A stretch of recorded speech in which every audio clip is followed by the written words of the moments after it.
কিরে হাসেম, ওই যাইতাছস এই সকাল সকাল? কই আর জামু, নিজের চিংড়ি পুকুরের জন্য খাবার আনতে যাইতাছি। তুমি এখানে এত বেলা অবধি বাইরে গাছের তলায় কি লেগে বয়ে রইছো? তোমার কি কোনো কাজ নাই? কাজ তো আছেই, তবে আজ ভাবতাছি আর কাজে যাবো না। মাঠে প্রত্যেকদিন কাজ করতে যাইতে আর ভাল লাগে না। আজ না হয় নাই গেলাম, তাতে কি এমন হইব? বাড়িতেই থেকে বিশ্রাম করমু। তোর ভাবি রান্না করছে, মজা মজা করে খামু। দেখো, তোমার যেটা ভালো মনে হয়। আমি তাইলে চললাম। আমার আবার রাজ্যের সব কাজই বাকি আছে। চিংড়ি গুলারে ভালো করে খাবার দিতে হইব। হাসিম আর কাশিম ছিল দুই ভাই। বড় ভাই হাসিম ছিল খুবই অলস। সে ঠিক মতো কাজ করতে চাইতো না। অন্যদিকে কাশিম তার পুকুরে কষ্ট করে চিংড়ি চাষ করে ভালোই দিন কাটাচ্ছিল। আমি এত বড় একটা মাঠ নিয়ে ভুলই করছি। ছোট ভাইডারে পুকুরটা দিছি, কিন্তু এখন তো মনে হইতাছে মাঠে কাজ করাই বেশি কষ্ট। তার থেকে বরং আমি যদি পুকুরে মাছ চাষ করতাম তাইলে অনেক ভালো হইতো। দেহিকা গিন্নির লগে আলাপ কইরা সে কি কয়। বউ, বউ, এদিকে আয়ো। রান্না পরে কইরো, আগে আমার একটা বুদ্ধি দাও তো। বলো। বাপের মৃত্যুর পর আমি যে ওই বড় মাঠটা নিলাম, সেটা কি ভালো কাজ করছি? ছোটটারে পুকুরটা দিলাম, এখন তো মনে হইতাছে পুকুরে কাজ করলেই ভালো হইতো। তুমি ঠিক কাজই করেছো। সেই পুকুরটা কত ছোট। ওই পুকুরে আর কি বা মাছ চাষ করা যায়? কতই বা লাভ করতে পারবে তোমার ছোট ভাই? তুমি মাঠে ঠিক মতো কাজ করো। তুমি নিজে ঠিক মতো কাজ করো না দেখেই এই অবস্থা। ওই মাঠ থেকে কত কত টাকার শস্য ফলানো সম্ভব তুমি জানো? হইছে হইছে, তোমারে কিছু বলারই দেয় নাই। একদিনে কাজ যায় নাই তো কত কথা শুনাইতাছো। এখন তাড়াতাড়ি খাবারটা রান্না করে দাও, আমার প্রচন্ড খিদা লাগছে। বউ, আমি বাড়িতে ফিরে আইছি। দুপুরের খাবারটা দাও। খাবার খায় আবার পুকুরে যাইতে হইব। তা তুমি এমন বোকা কেন? তোমাকে কত করে বললাম তোমার ভাইকে নিয়ে জমিদার সাহেবের কাছে বিচার বসাও। এত বড় মাটা সে নিজের নামে লিখে নিল, আর তোমাকে কিনা এই ছোট্ট একটা পুকুর দিল, আর তুমি একটা টু শব্দও করলা না। দেখো, এমনি করে কইও না। আমার বড় ভাই উনি যা করছেন আমার ভালোর জন্যই করছেন। নিক না ওই একটা মাঠ, আমারও তো একটা পুকুর দিছে, তাই না? এই পুকুরে চিংড়ি চাষ কইরা তো আমার দিব্যি ভালো দিন যাইতাছে। তাইলে আবার এত কষ্টের কথা কওকে? তারপরও তোমার ভাই তো তোমার সাথে অন্যায় করলো, কিন্তু তোমার যদি এতে কিছু যায় না আসে, আমি আর কি বলবো? হাত মুখ ধুয়ে খেতে এসো। এভাবেই দিন যাচ্ছিল। কয়েক মাস পর হাসিম তার মাঠের দিকে যাচ্ছিল। হঠাৎ সে দেখতে পায় দূর থেকে কাশিম টাকা গুনতে গুনতে এগিয়ে আসছে। হাসিম মনে মনে চিন্তা করে, আরে, আমার ছোট ভাইয়েরাতে এতগুলি টাকা কইতে আইলো?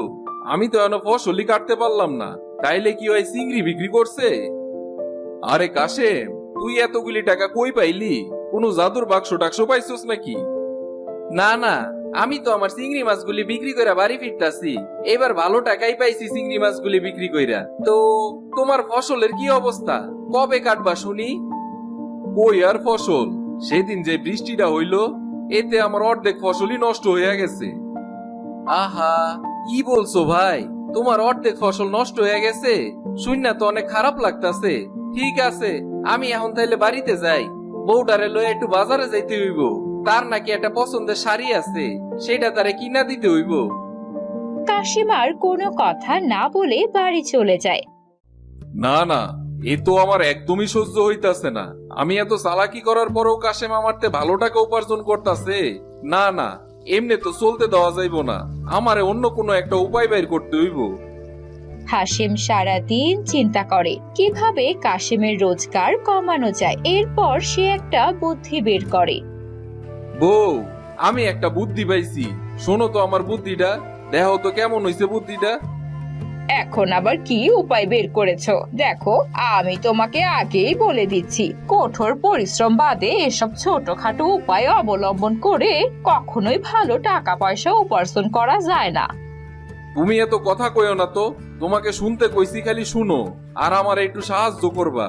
আজ রাইতের মধ্যে আমি কাশেমের পুরা পুকুরের উপরে বড় দেখে একটা মাছা তৈরি করমু, আর সেখানে আমার ধান রাখমু।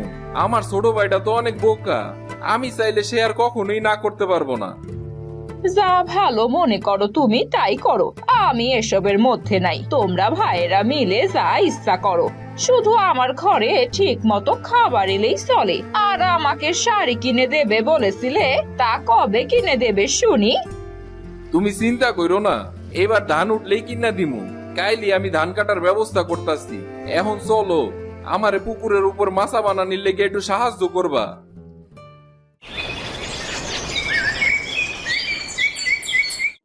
এমন দুষ্টু পরিকল্পনা করে হাসিম রাতের আধারেই কাশিমের পুরো পুকুরের ওপর ঢাকা দিয়ে একটা মাচা বানিয়ে ফেলে। সকালে কাশিম ঘুম থেকে উঠে যখন পুকুরে যায়, সে অবাক হয়ে যায়। আরে এসব কি? আমার পুকুরের উপর এত বড় একটা মাছা কে দিল? আর কে দিব? আমি দিছি ভাই। আমার ধানগুলি কাটতে রাখ মুখই। তুই তো জানোসই আমার ছোট্ট একটা গোলা, ওই গোলার চাল দিয়ে আবার পানি পড়ে, সেখানে রাখলে তো ধানগুলি সব নষ্ট হয়ে যাইব। এই জন্যই তোর পুকুরের উপর এই মাছাটা বানাইছি। এখানে মাছাটা থাকলে কি তোর কোনো সমস্যা হইব? আমি তো এখানে মাছ চাষ করবো, তোমার মাছা থাকলে আমি মাছ চাষ করবো কেমনে? বাপ মইরা যাওয়ার পরে তো আমি পরই হয়ে গেছি। ঠিক আছে, আমি এইটা এখনই ভাঙ্গা দিতাছি। এত কষ্ট করে মাছাটা বানাইছি, তোর বড় ভাই কষ্ট করুক আর তুই খালি দাঁড়ায় দাঁড়ায় দেখ।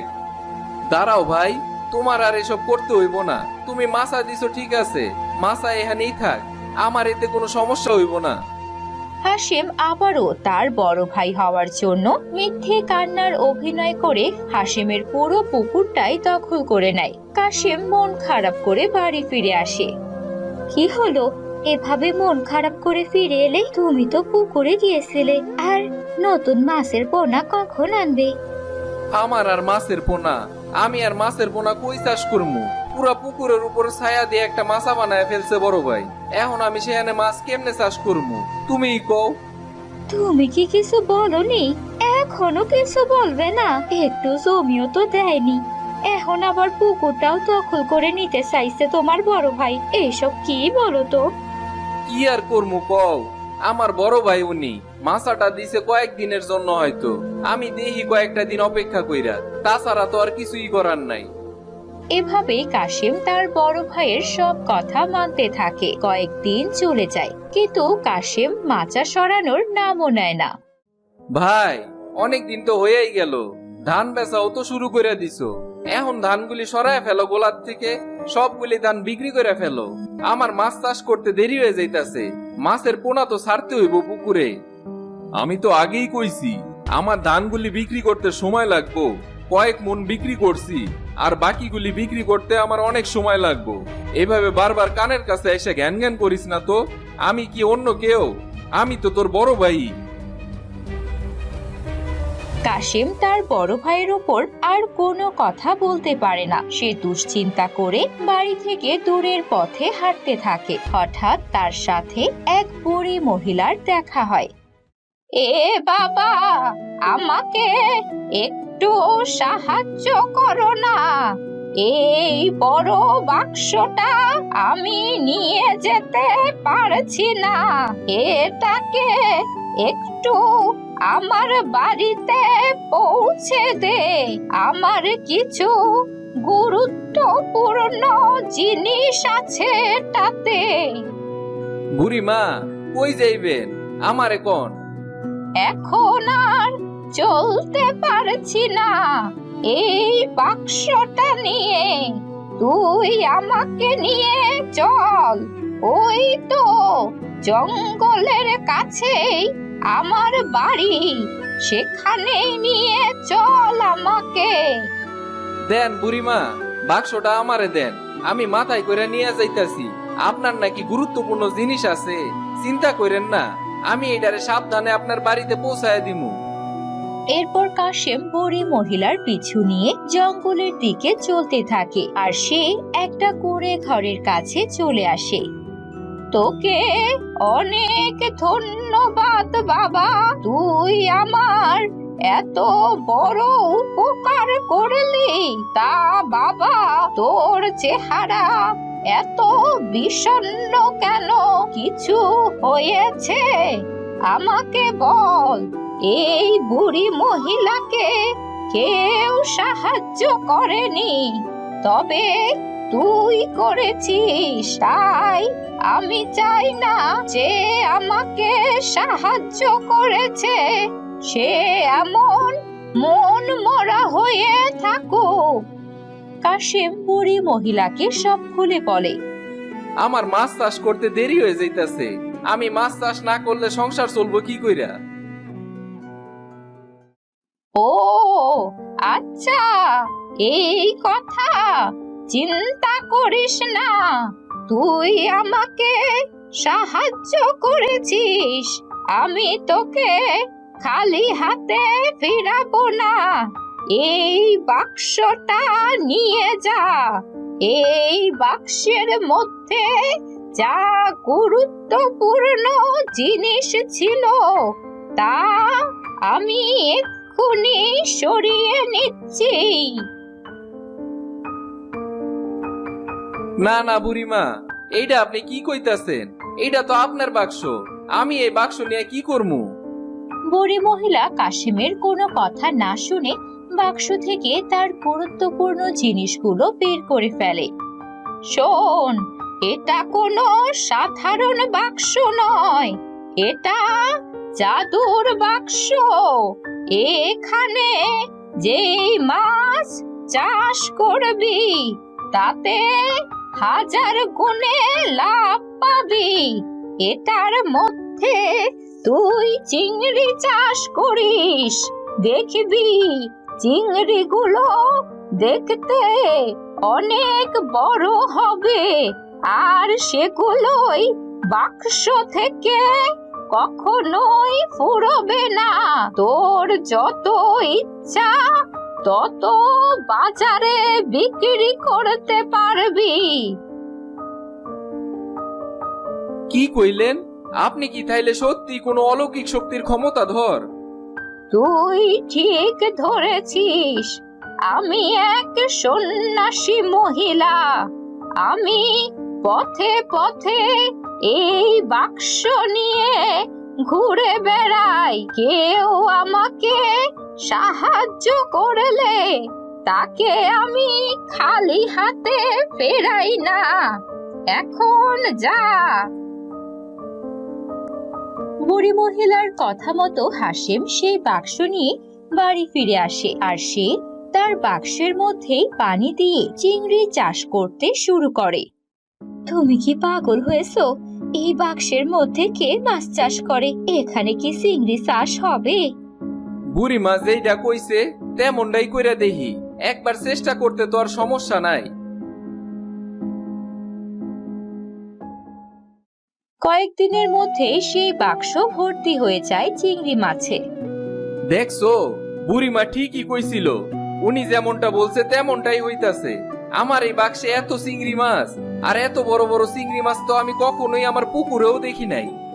কাশেম যতবার সেই বন্দি বাক্স থেকে চিংড়ি নিয়ে বাজারে বিক্রি করে, ততই চিংড়ি আবারও সেই বাক্সে ফেরত চলে আসে।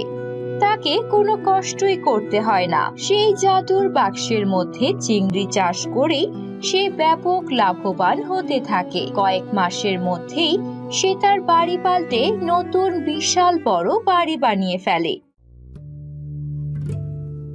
এইটা কি হইলো?